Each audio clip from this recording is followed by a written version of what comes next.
Hey, here we are. It's the day 45 or 50 or maybe only 35 of the slightly dystopian future that we are living in. And some of the states in the country are opening up, quote unquote, despite growing COVID-19 tests and more deaths. The numbers just keep stacking up. Apparently, the economy is more important in some states than others, or than other people's lives. Here in Oregon, of course, we're on lockdown mostly. Some state parks are beginning to open this month for day use. The governor still says no to large gatherings in the state through September, which means no fall football games until at least October. That would be every level: college, high school, middle school, whatever they have. The state fair in late August, early July has just been canceled as a result of all that. National unemployment rate is up to almost 15%, although it seems like much more. Over 20 million people say they lost their jobs in April, and I suspect that a lot of people that actually lost their jobs were unable to file for unemployment or just got frustrated with the whole system because, overwhelmed, right? So life goes on here in our slightly dystopian future. This is Tim Patterson, Trade Show Guy, Monday Morning Coffee. Trade Show Guy exhibits, my blog, TradeshowGuyblog.com. If you go to the main site, TradeshowGuy.net, you'll find everything there, links to my 2 books, links to the exhibit site, a few downloads, and always the latest on our podcast as well. So TradeshowGuy.net. I thank you for joining me today. Past few weeks, I've tried to catch up with old colleagues and old interviewees that I've had on this show and acquaintances, people I've had on the podcast, just to see how they're doing. I'm curious how some of them are handling the change in their world. Everyone's got probably a little different way of looking at it. Everyone has different skill sets that they can put to use, or maybe not, depending on what they're trying to do. So this week I had a chance to catch up with Dale Obrochta in Chicago of PutATwistOnIt.com. Dale is a corporate entertainer. Had him on a couple of years ago, 2-3 years ago on the show. He's done trade shows, he's done corporate events, schools, libraries, a whole lot more. And I was curious to see, given his wide array of clientele that he can work with, how he can do that. Can he do things online? Can he do things in person? What can he do? So we had a nice chat, and here's how that went. I want to welcome Dale Obrochta to Trade Show Guy Monday Morning Coffee. Thanks, Dale, for joining me from PutATwistOnIt.com. How are you doing this morning? Thank you for your time. Oh, doing great, Tim. Like everybody else in the world, locked down into my virtual office here, which now gets to stream to the world. Yeah, and you've got like a little stage presence thing behind you, like with the curtains and everything. That's great. It's unusual. It's different. It fits you though, right? As an entertainer, this is my normal backdrop for a show. My old backdrop, which you can't see now, is in front of me to actually do some acoustic balance here because as entertainers, we're so focused on throwing our voices out there, and now we throw our voices out there and it hits the wall, comes back in the mic, and it sounds like we're in an echo chamber. Kind of bounces around a little bit. Oh, so yeah. Let's start with, I had you on the show a long time ago, like a couple of years, 3 years maybe. What is your normal day before we got into the COVID-19 thing? What have you, what kind of stuff did you normally do? Corporate entertaining, trade shows? I'm just give a run around what you're doing with that. Basically, I am a stage balloon show act that corporates hire me for their kids' appreciation day, their family days, their trade show booths if they're trying to do lead generation because I do the balloons, draw people in. So that's my typical day, but COVID-19 has basically put that in a different tailspin. Right. So I'm just curious, I was interested to catch up with you to find out how that has affected your business, how greatly it's affected, what kind of other things you're doing. Right. How have you looked at this whole thing? I know that we all have a little different way of seeing it through a prism and then figuring out what works best for us. I'm just curious what you're doing. Well, I've actually been doing 2 things. So you got the entertainment aspect, and that is a whole whirlwind right there, just of a sea of emotions. The second thing I've been doing is actually doing some presentations like you talk about COVID-19 kids and online gaming, surprisingly enough, how, as an adult, my perspective has changed on gaming, and it's actually a plus to the kids at the moment to take them away from the distractions, because as an entertainer, they can't go out and see live entertainment. They're now focused on gaming, in a sense, as a distraction. So are you doing online presentations? You connecting with people through like a Zoom meeting or whatever the platform seems to be? That's the big question. What platform? I joked with a client the other day. I said, remember the question used to be, are you available on this date? Now the question comes out, can you work on Facebook, YouTube, or Zoom meetings? Right. Which format can you present to? Interesting. Because, with Facebook and YouTube and all those other, LinkedIn, I've tried to go live on LinkedIn. I think I can do it on my phone, but not my laptop. I'm not sure what the heck's going on with that. But, certainly we can go live on Twitter with whatever they have there, Facebook. So are you doing live things, or are you just doing one-on-ones, one-to-many? I am actually doing live. I'm actually... Because as an entertainer, we knew exactly when the weekend was. We'd open up our calendar and we would say, we're performing on Saturday, we're performing on Sunday, we have an event on Monday. We had time markers, and we're constantly looking at it. We don't have time markers now. No, we don't. What day is it? Seriously, I have to think about it sometimes. Well, I actually created, I do Facebook Live Wednesdays at 9:30 on my channel, and I also do on Fridays at 9:30 in the morning on YouTube. So I've set a schedule just for myself to do live performance, so I know what day of the week it is. It's like, oh geez, Wednesday, I got to prep for Wednesday stuff on Tuesday. And it at least keeps my mind going to know what day of the week is. And because the really strange part is, my wife used to do a 9-to-5 schedule. Because of COVID-19, they've changed her schedule where she's working 3 days a week instead of 5.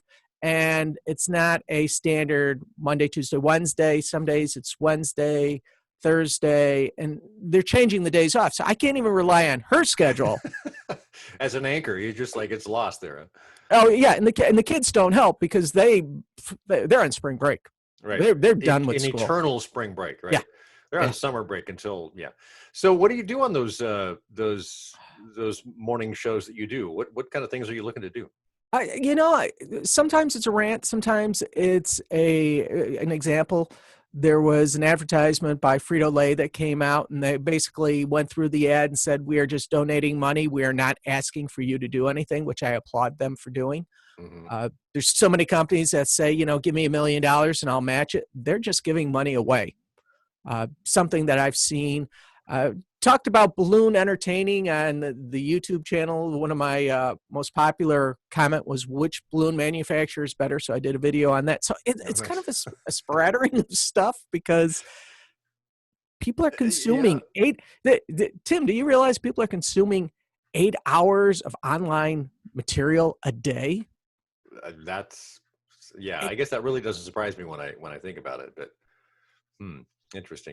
And I think the interesting challenge is that when we, as businesses, how do you market in this environment? I get so many emails a day. Some people send something out every day. Sometimes it's once a week. But the people that I've heard from for years are doing pretty much the same thing. They acknowledge the pandemic, but it's business as usual. And a lot of people, it's not business as usual. And I'm not sure which is right or wrong. You have to be sensitive to the fact that it's a desperate situation for a lot of people, and other people are not being affected by it at all. So it just is kind of unusual to even kind of get your hands around what is the right thing to do. How do you approach that?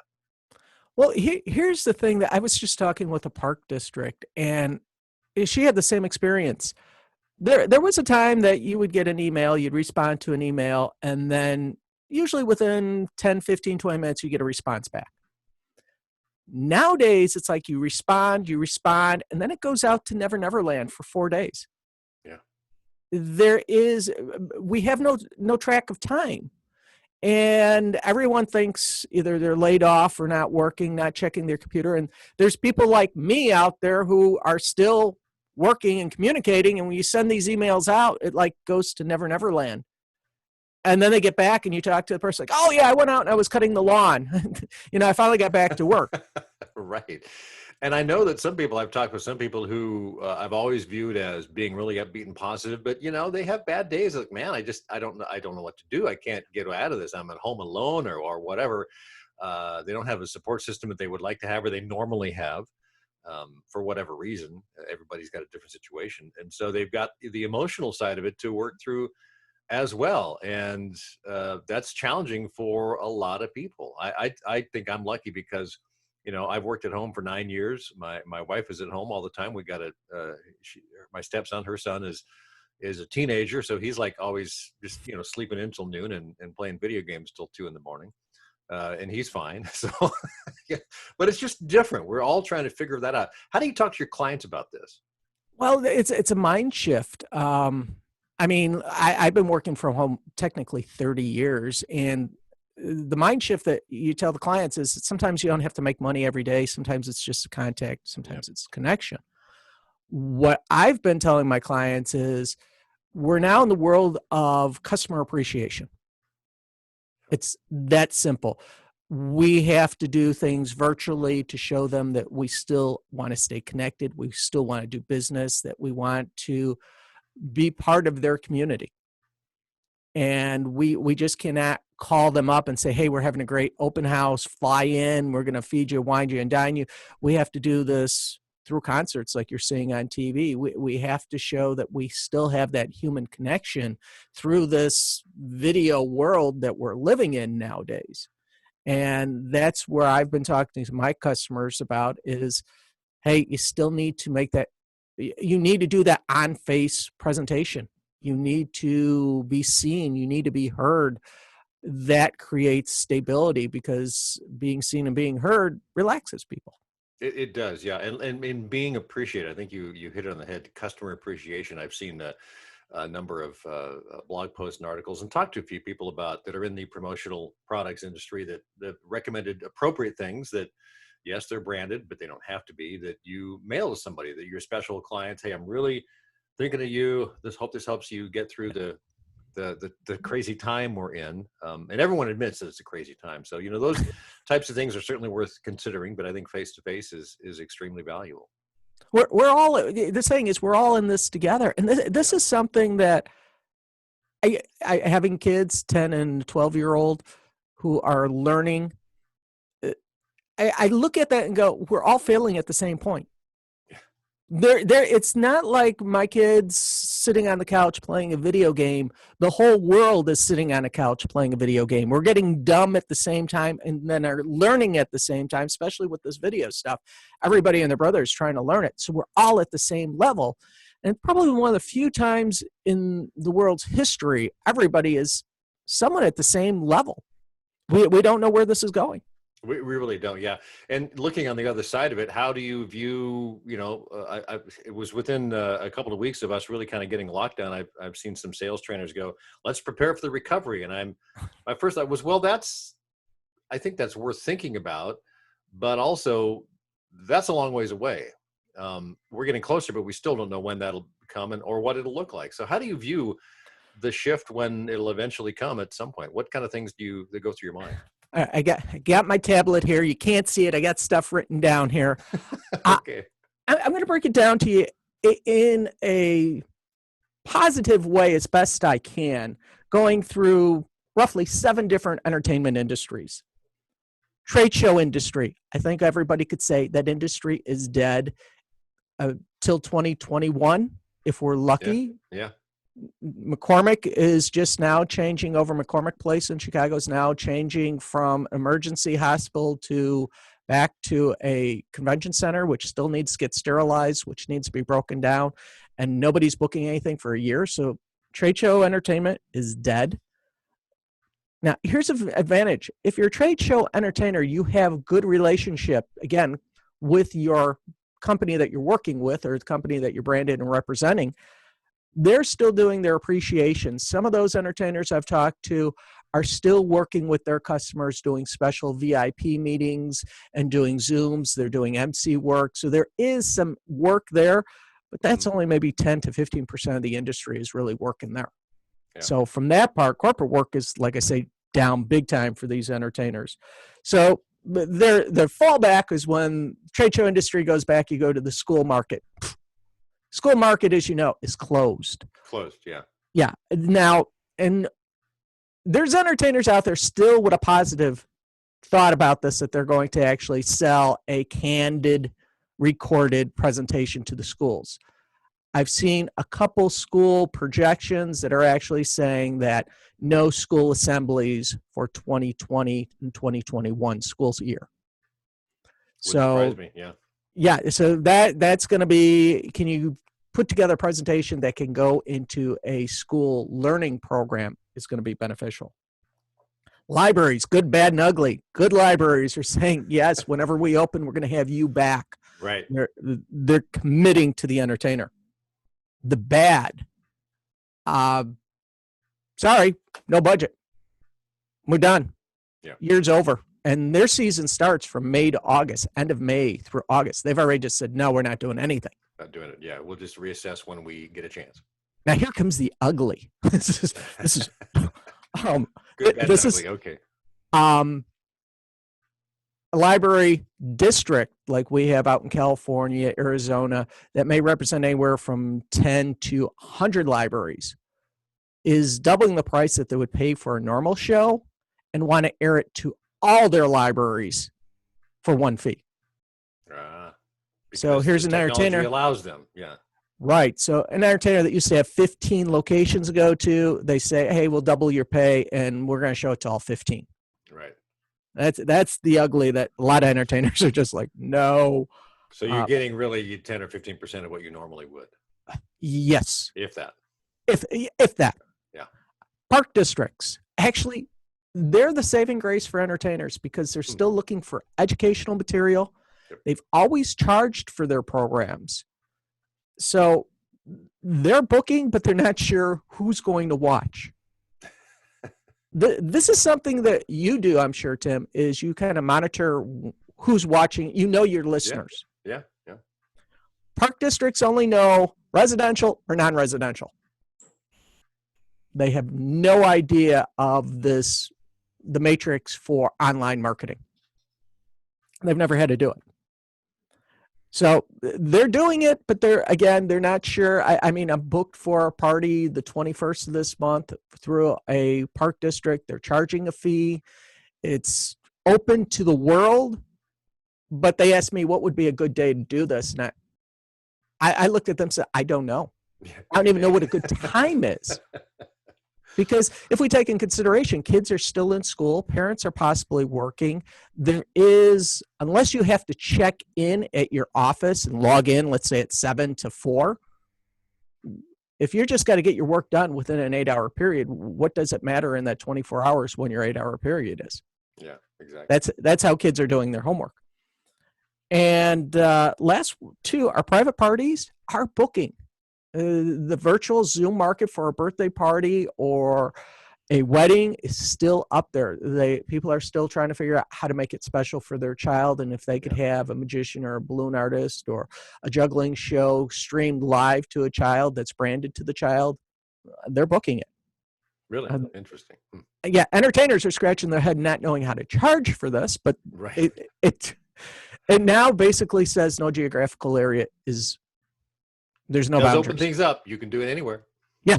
And last one, especially specialty deliveries for birthday parties. If you're doing any yard signs or balloon decor, they're staking it on the front yard, no contact. People are booking that, especially with graduation season coming. Graduation season, yeah, definitely. Yeah. That's a big one because these kids are hurting and want something special. So parents are looking to spend money because maybe they're going to buy that kid a new car, but they're not going to have that huge party.